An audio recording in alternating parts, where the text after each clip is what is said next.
Okay, M G യൂണിവേഴ്സിറ്റിയുടെ capitalism and colonialism എന്ന question പേപ്പറിലെ 2024 question പേപ്പറിലെ ഒന്നാമത്തെ ക്വസ്റ്റ്യൻ നമ്മൾ ഡിസ്കസ് ചെയ്തു, 2 മാർക്ക് ക്വസ്റ്റ്യൻ. രണ്ടാമത്തേത് ചോദ്യം ഇങ്ങനെയാണ്: demographic theory on the transition from feudalism to capitalism, DTT, അതായത് ഡെമോഗ്രാഫിക് തിയറി ഓഫ് ട്രാൻസിഷൻ, അതാണ് നമ്മൾ ചോദിച്ചിരിക്കുന്നത്. ഈ ഡെമോഗ്രാഫിക് ട്രാൻസിഷൻ തിയറി ചർച്ച ചെയ്യണമെങ്കിൽ, അതായത് ഫ്യൂഡലിസത്തിന്റെ കാലഘട്ടത്തിൽ നിന്ന് മുതലാളിത്തത്തിന്റെ കാലഘട്ടത്തിലേക്ക് മാറുമ്പോൾ, ലോകം മാറ്റപ്പെടുമ്പോൾ, ഇത് ലോക ജനസംഖ്യയുടെ ഉണ്ടാകുന്ന വർധനവിനും ഇടിവിനും ആനുപാതികമായ ഒരു മാറ്റം തന്നെയായിരുന്നു എന്നുള്ള ചോദ്യമാണ് ഇവിടെ. The demographic transition theory helps explain the transformation from feudalism to capitalism by examining changes in population growth. Demographic transition theory നമ്മെ സഹായിക്കുന്നത് എന്തിനാണ്? ഈ മാറ്റത്തെ ഫ്യൂഡലിസത്തിൽ നിന്ന് ക്യാപിറ്റലിസത്തിലേക്ക് ലോകം വഴിമാറുമ്പോൾ അത് പോപ്പുലേഷൻ ഗ്രോത്ത്, ജനസംഖ്യാ വർധനവ്, അതുപോലെ തന്നെ പ്രത്യുൽപാദന നിരക്കിൽ ഉണ്ടാകുന്ന വർധനവ്, ഫെർട്ടിലിറ്റി റേറ്റിൽ ഉണ്ടാകുന്ന ചേഞ്ചസ് ആൻഡ് മോർട്ടാലിറ്റി റേറ്റ്, മരണനിരക്കിലെ മാറ്റം, ഇതൊക്കെ ഈ ഫ്യൂഡലിസത്തിൽ നിന്നും മുതലാളിത്തത്തിലേക്ക് ലോകം മാറുന്നതിന് സഹായകരമായിട്ടുണ്ടോ, ആ മാറ്റത്തെ സഹായിച്ചിട്ടുണ്ടോ എന്നതാണ് ചോദ്യം. ചോദ്യം കൃത്യമായി മനസ്സിലായി. ഇനി അതിന് ഉത്തരമാണ് നമ്മൾ തേടേണ്ടത്. നമുക്ക് ഒരു ഓവർവ്യൂ നോക്കാം. ഈ 4 ഘട്ടങ്ങളായിട്ടാണ് ഈ മാറ്റം സംഭവിക്കുന്നത് എന്ന് നമ്മൾക്ക് സങ്കല്പിക്കാം. ഘട്ടം 1, സ്റ്റേജ് 1, പ്രീ ഇൻഡസ്ട്രിയൽ സ്റ്റേജ് അഥവാ ഫ്യൂഡലിസത്തിന്റെ ഘട്ടം. അന്ന് വ്യവസായവൽക്കരണം തുടങ്ങിയിട്ടില്ല, ഫാക്ടറി സമ്പ്രദായം വളർന്നിട്ടില്ല, എന്നാൽ ഫ്യൂഡലിസത്തിന്റെ അന്ത്യകാലമായിട്ടുണ്ട്. അപ്പോൾ ആദ്യത്തെ ലോകത്തിന്റെ അവസ്ഥ എന്താണ്? ഉയർന്ന ജനന നിരക്ക് അപ്പോഴുമുണ്ട്. 1000 ആൾക്കാരിൽ നിന്ന് ഒരു വർഷത്തിനപ്പുറത്തേക്ക് 40-50 പുതിയ കുട്ടികൾ ജനിക്കുകയാണ്.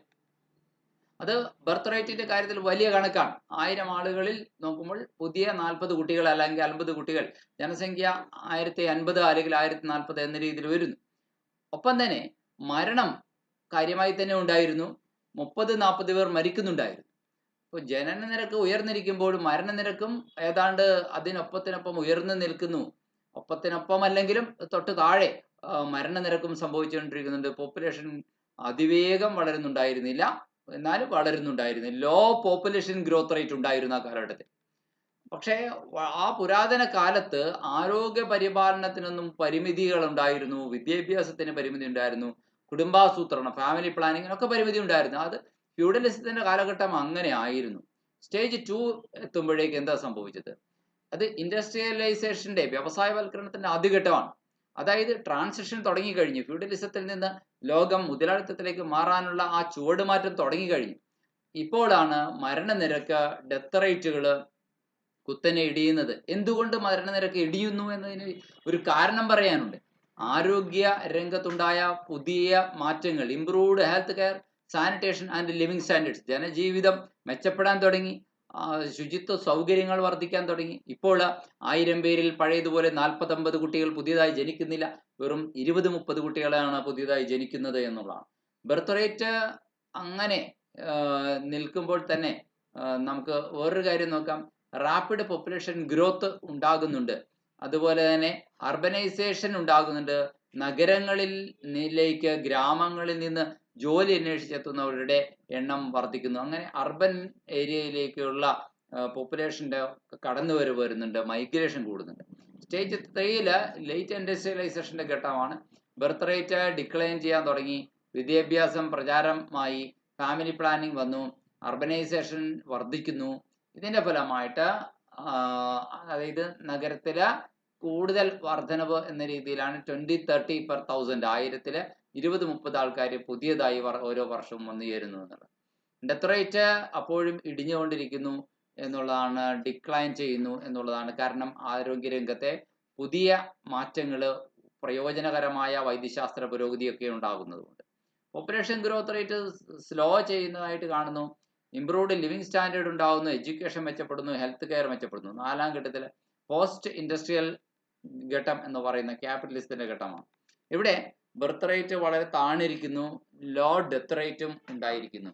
ബർത്ത് റേറ്റ് താഴ്ന്നു, അപ്പോൾ 1000-ന് 10-20 എന്ന രീതിയിലാണെങ്കിൽ ഡെത്ത് റേറ്റ് തീർച്ചയായിട്ടും 5-10 എന്ന രീതിയിൽ താഴ്ന്നു. മരണനിരക്ക് ജനന നിരക്കിനേക്കാൾ താഴ്ന്ന് എപ്പോഴൊക്കെ വരുന്നു, അപ്പോഴൊക്കെ പോപ്പുലേഷൻ ഉയരുന്ന കണ്ടീഷൻ തന്നെയാണ്. എങ്കിൽ കൂടി മുൻകാലങ്ങളെ അപേക്ഷിച്ച് താരതമ്യേന ഒരു സ്റ്റെബിലിറ്റി കൈവരിച്ചു.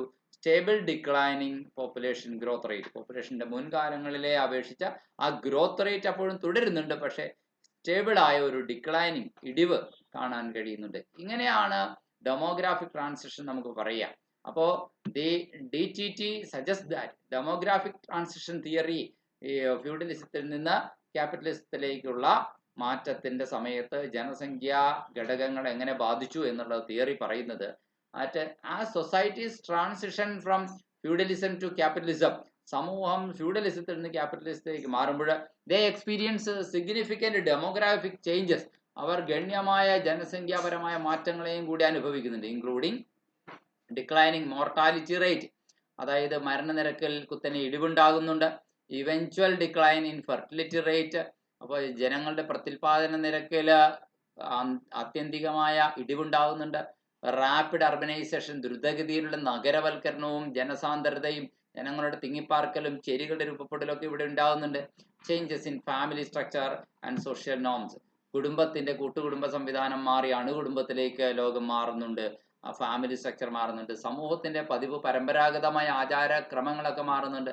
ദീസ് ഡെമോഗ്രാഫിക് ഷിഫ്റ്റ്സ്, ഈ ജനസംഖ്യാപരമായ ഘടകങ്ങളിൽ ഉണ്ടാകുന്ന മാറ്റം contribute to the emergence of capitalist society. ഇത് മുതലാളിത്ത സമൂഹത്തിന്റെ ആവിർഭാവത്തിന്, കടന്നുവരവിന് വഴിതെളിച്ചു എന്ന് പറയാം.